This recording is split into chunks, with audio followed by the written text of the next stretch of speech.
Welcome to Man Does Tech, where I solve the problems you didn't even know you had. You start by confirming essentials. Make sure the laptop is on, you're logged into your account, and the webcam is physically present.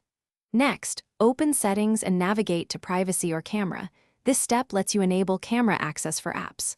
Once done, check for keyboard camera lock or FN key with a camera icon and toggle it if needed. Make sure background apps that use the camera are closed.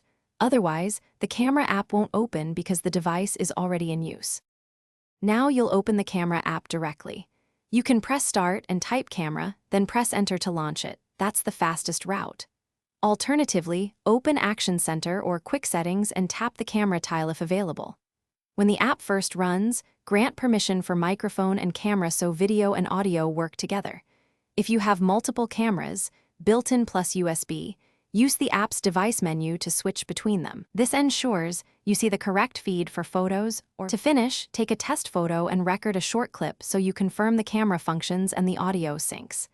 Make adjustments in the camera app settings, resolution, aspect ratio, and exposure so the image looks right.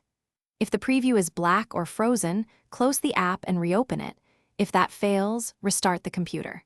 As a key troubleshooting tip, open Device Manager to update or reinstall the camera driver, because driver issues are the most common cause of persistent black screens and permission errors.